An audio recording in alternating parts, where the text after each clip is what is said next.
Special edition from the Star in Frisco. The Dallas Cowboys back on the practice field prior to their Week 16 matchup with the Los Angeles Chargers. Welcome into the Globe Life Studios alongside Isaiah Stanback, Barry Church, and Nate Newton. I'm Kyle Youmans. Glad you're with us. Cowboys now at 6-7-1 following their 34-26 defeat at the hands of the Minnesota Vikings. And gentlemen, when you look at this Cowboys team, there was a lot of hope following the bye week, following the trade deadline, 3 straight wins.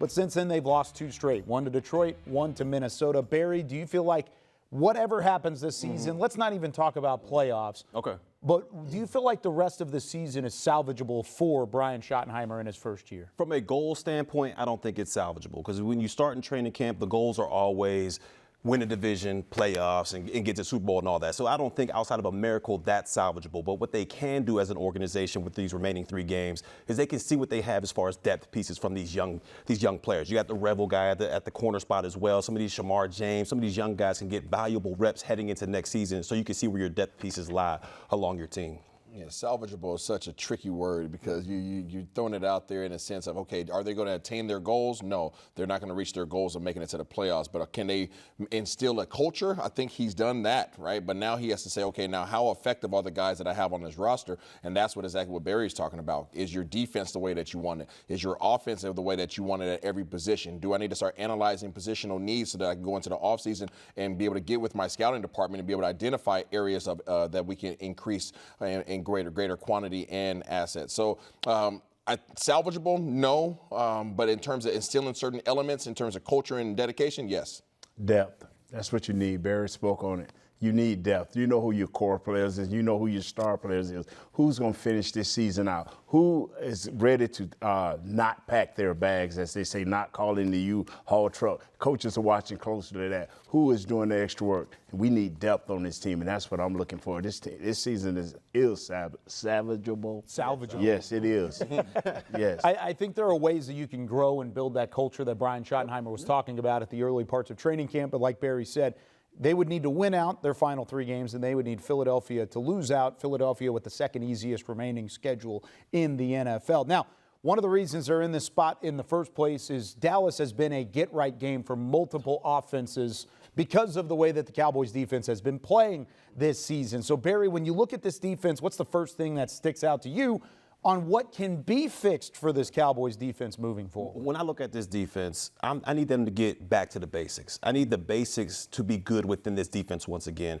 Tackling. You got to be able to open field tackle. And if it's one-on-one, great. But if you have a guys running to the football, gang tackling out there, you limit those explosive plays. And then secondly, these guys have got to get better technique, especially in the back and especially with the corners out there. There's too many instances where I see their man-to-man coverage and they're letting these receivers close their cushion and they're still looking in the backfield. You understand you have to keep your eyes on your luggage in this league. These wide receivers are way too good. So they've got to get the techniques going. They've got to get back to the basics as far as tackling, and they've got to communicate better. There's too many instances out there where I see the defense just staring at the backfield or just staring at the quarterback. You got to communicate with one another out there in order to extinguish these big-time explosive plays. If everybody's on the same page, you play better as a defense, and I have just not seen enough examples of that so far this season. Y'all got my boy DCBC gassed up over here.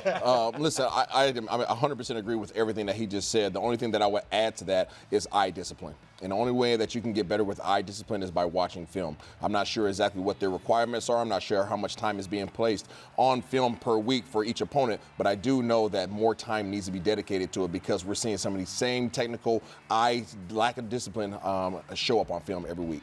These guys have said it all. It's smartness. Are you going to be smart as an individual player to play within the team concept and comprehend what's coming before you? It's all about being smart and doing the extra work. And those are all things that can be instilled over time. It's not something that's going to be fixed immediately. It's something that's going to take a little bit of time, Barry, because like you said, getting back to the basics is harder than it seems. Yeah, because when you're as a defense, you're thinking, I got to be able to have my P's and Q's. I got to make sure this guy's in the right spot. I'm in the right spot. But when you do too much of that, I call that hero ball. You got to focus on your own responsibilities, making sure you're taking care of your responsibilities, and the defense will flourish off of that. But you can't have too many guys doing too much out there, and that's when you play slow as a defense. It's not just the defensive side. It's not not just the offensive side of the football either. Later on in the show, we're going to dive into the third phase of the Cowboys and evaluate what they've been doing on the special teams element this season as we take a look at what Nick Sorensen's group has done here in 2025. But coming up next, Isaiah Stanback is going to take us inside the film room, putting the defense under the microscope as to what can go wrong and what has gone wrong for this Cowboys defense. Special edition presented by AT&T is brought to you by your North Texas Ford dealers. Ford is the best in Texas. Reliant, official energy provider of the Dallas Cowboys.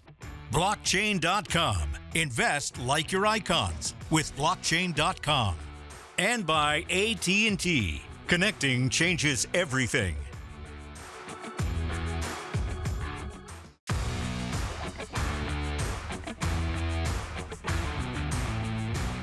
This segment is brought to you by your North Texas Ford dealers.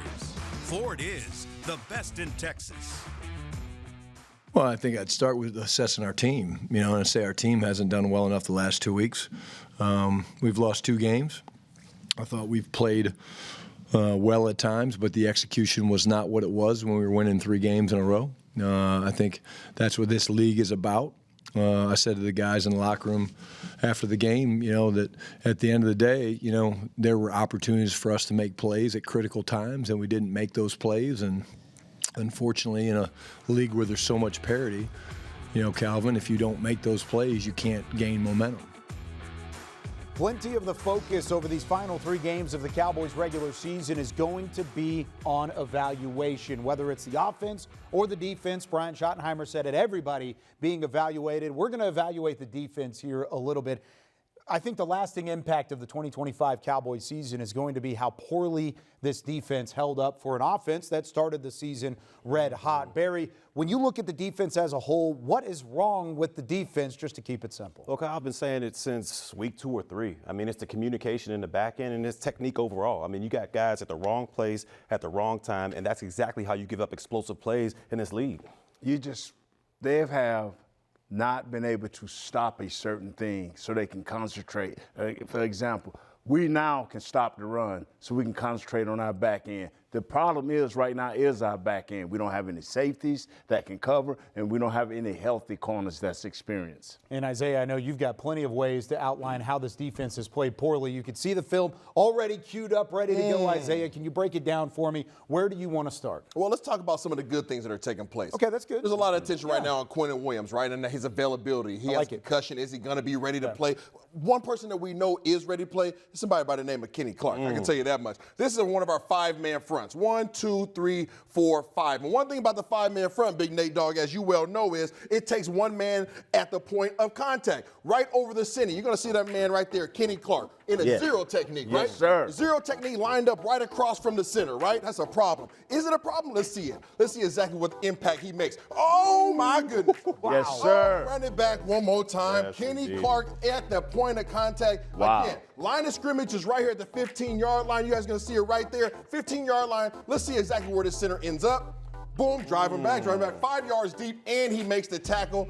Oh, my God, that's nasty. That's domination. Okay, y'all think that is just by chance. It just happened one time, right? Yeah, okay, right. Let's look at this angle right here. Okay, let's just look at this. Just a little bit different angle right here. All right, that little cap is not going to help you out, center. All right, boom. Quick right get off. back. Ooh, quick get off. Yeah. Boom. Now watch the reaction of the center. Bro, where's the flag at? It was offside. No, it wasn't offside. That's Kenny Clark. Okay, so that didn't just happen just one time, Nate Yes, Dogg. sir. That Sometimes one. you can kind of get lucky. I want you guys again to look for Kenny Clark. Where is Kenny Clark? This time he's going to line up. What gap is this right here, Nate? What gap is that? That's the B gap. That's the B gap right there, okay? So he's going to be lined up right there over the middle. He is going to be trying to get right back here to the backfield, okay? Let's take a look and see exactly what he does. You run that little short motion all day long. Oh! Runs his man out the club. Run it back one more time. Again, I want to show you guys. Now, most people are going to say, yeah, he did his job right here, okay, taking care of the offensive line, ran him all the way back, but they still scored, right? Let's go ahead and take a look at it again. Boom, runs him out, throws him out the club, and he still scores. Now, he did his job. Oh, yeah. Yeah, what happened? But if everybody doesn't do their job, Yes. the result is still the same. Right. So most of the time, you have indicators as a linebacker, correct? Let's look at this linebacker right here. This is going to be Kenny Clark on this particular play. You have indications. Usually your indications are going to be pulling offensive linemen, okay, if you guys want to go ahead and pull and go up to the next level, or you're looking at running backs, right? Running backs the direction that they're going, or maybe even a fullback. Those are your indicators, okay? Well, what would be his indicator on this particular play? Let's see. Let's see Kenny Clark again. Where's his eyes? Where's his eyes at? Let's see exactly where he goes. Motion goes to what direction, Barry? Goes to the right. Goes to the right. Fullback is going where? Right down the center. Right down the center. Running back is going where? To the right. Who's going to the left? Nobody. Absolutely nobody is going over here, yet where is That phantom hole. so Where'd you going? Where's it going, man? let's at? run it back one more time. Okay. Okay, just want to run it back one more time. Okay, so receiver going across the formation. Yep. Running back going to the right. Fullback going right up the middle. So if we have what, Nate?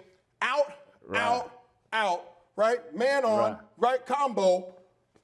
This is a free gap last time I checked, correct? Oh, yeah. Right. Is that a Should free know gap? that pre-snap. You should. Yes. Is there anything I'm missing? His eyes should have been on that fullback, man, all the way. His eyes should have been on the fullback. That's his first read, going through the guard to the fullback. Boom. So eyes should be on the prize right there. Okay, let's Yes. see it one more time. Exactly what carries him backside exactly?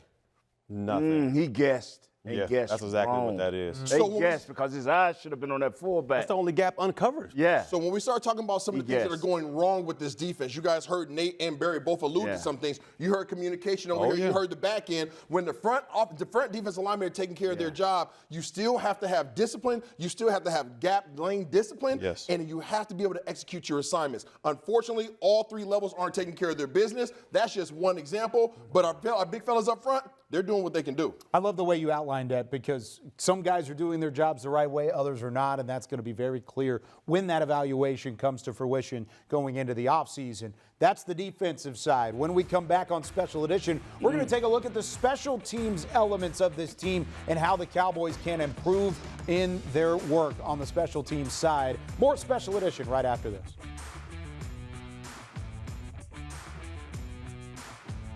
This segment was brought to you by your North Texas Ford dealers. Ford is the best in Texas.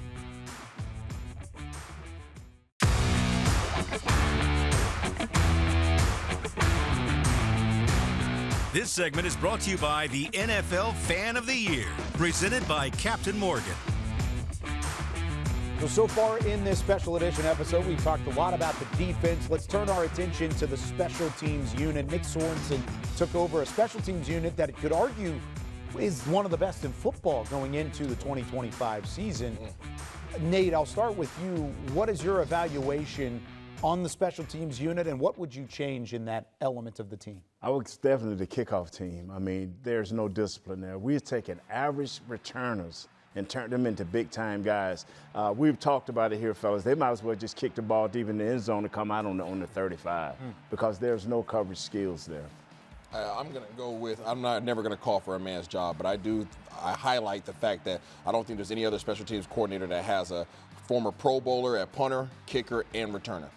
That's what you walked into, and all of a sudden, only one of those guys is playing up to the level that we expect them to. And I think that, aside from that, the coverage to these guys' points has been terrible. If you have a Kevontae Turpin on your team, one thing that you have to do is get good holdups at the line of scrimmage. It's something that most people don't know about, people don't understand, but every specialist understands. If you want to get a good punt returner, look at his guys that are up there blocking for him. And these holdups have been, I call it what it is, trash.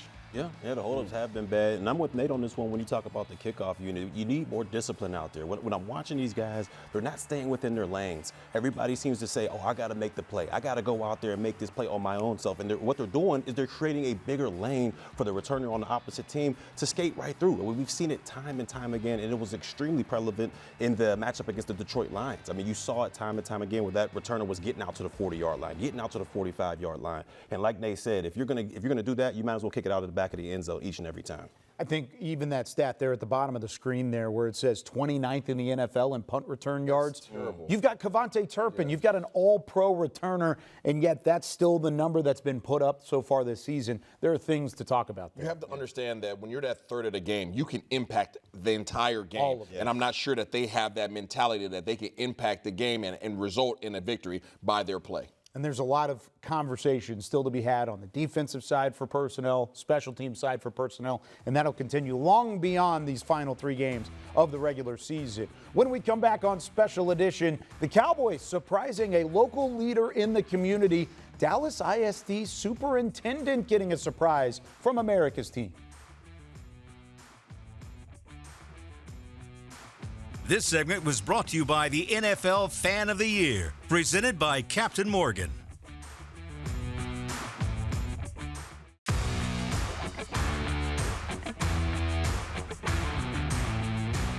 This segment is brought to you by the Salvation Army, doing the most good.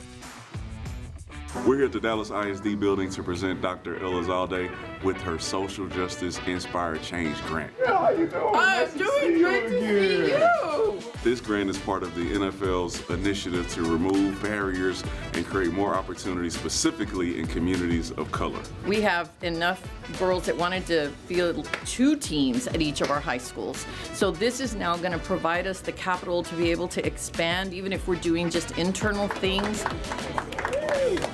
The Dallas Cowboys are proud to present this $10,000 grant to Dallas ISD as they continue to provide more opportunities for young women to play the sport of flag football. But that's not all. I have a friend here with another surprise for you. Okay. And this is specifically because of your work with the Dallas Cowboys. Oh my gosh! You know what the Super Bowl is this year? No way. Oh, wow. No way. No way.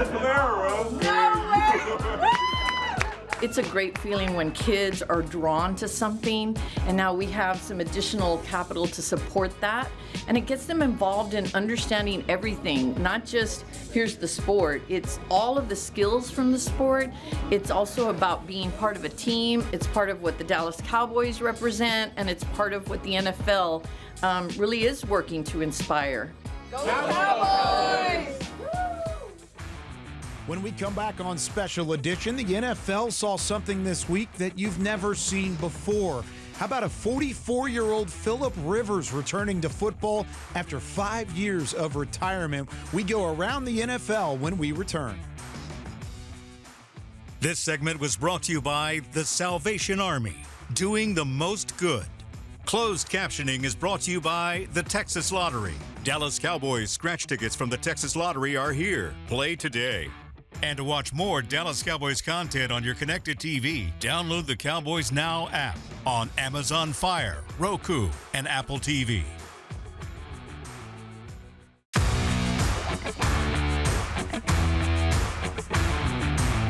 Special Edition, presented by AT&T, was brought to you by your North Texas Ford dealers. Ford is the best in Texas. Miller Lite, the only beer of the Dallas Cowboys. And by AT&T, connecting changes everything. 3rd down and 4. Rivers, and he's got a man, touchdown! That's Josh Downs, and that's Philip Rivers with a touchdown pass. How about that? 44-year-old Philip Rivers back at quarterback really challenged the Seattle Seahawks all the way down to the wire. Played pretty well in that football game across the board. Plus, it was the most watched Colts game on CBS in 5 years. People were excited to watch something they hadn't seen in quite some time, and that is the return of Philip Rivers. Isaiah, you're 41. Just to reveal it to everybody out there. Do you think you still got 3 years left and then you could get right back out there and play a little more quarterback? Listen, I can tell you what, you've never seen an Uncle Zay on TV. We've seen an Uncle Phil. So that's why he was able to go out there and make it happen. No, exactly. It was extremely impressive what Philip Rivers was able to do. 44-year-old grandfather out there, retired for 5 years, and was able to go out there and help Indianapolis have a chance to win that game. I mean, and he's not built like Isaiah. So he went out there, I mean, he could barely move. So it was like this guy was able to go out there against that defense and do what he did. It was extremely impressive to me. I tip my hat to you, Mr. Rivers. I mean, you got, 100 kids, 15 grandkids. Bro, you got it going on. You know what's funny about that, Nate? Yeah. What's funny about that? After we retire, you got 5 years before your insurance runs out. You know how long he been out the league? 5 years. Go Hit the reset button. Restart that clock while you have the opportunity. Also, you know what's even funnier when you layer it on top of that? He was a semifinalist for the first Pro Bowl, or excuse me, first Hall of Fame ballot that he was a part of. He said, I'd rather have the insurance than possibly go into the Hall of Fame. I see what you're doing there, Philip. Don't think we can't see through your plan. That's going to do it for us here on Special Edition. Of course, the Cowboys taking on the Chargers this week. Noon kickoff on Fox. Join us for Cowboys pregame live at 11 a.m. Central Time. For Isaiah, Barry, and Nate, I'm Kyle Youmans. We'll see you next week.